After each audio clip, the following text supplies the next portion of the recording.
The economy is estimated to have grown by 6.1% in this financial year we are ending.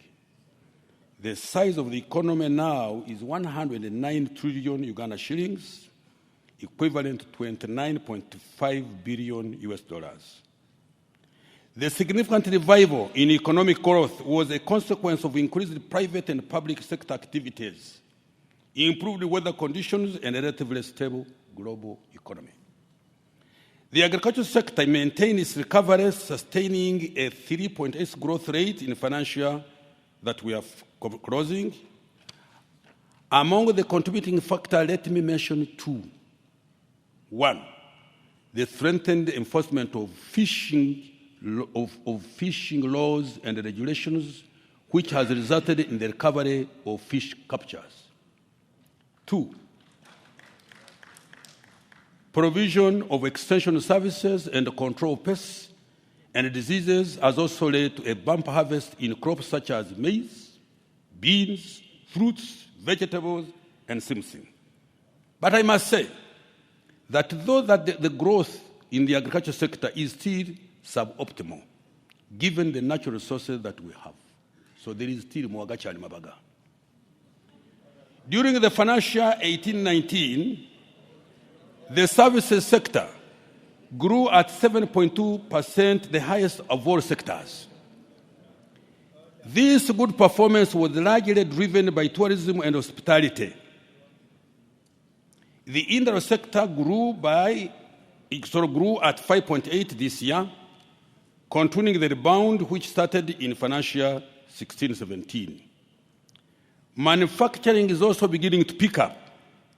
It grew at 2.8% this year compared with 1.7% the previous year. This is partly because of the newly commissioned factories, which I will mention later on. Domestic prices, Madam Speaker and colleagues, domestic prices remain stable. Average inflation was 3.4%, well within the policy target of 5% per annum. This is because of increased food supplies in the markets, relatively stable exchange rate, effective coordination of monetary and fiscal policies.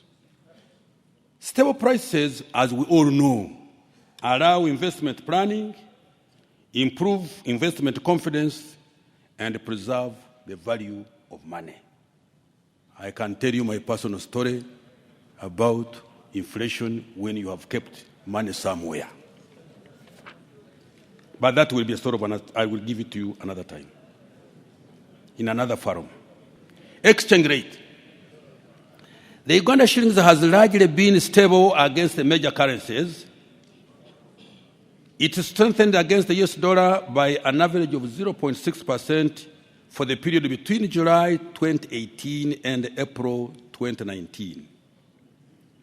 The threatening of the shilling against the US dollar was the result of higher export performance, improved disbursement of external support for government programs, continued foreign direct investment inflows, and robust remittances from our Ugandans abroad.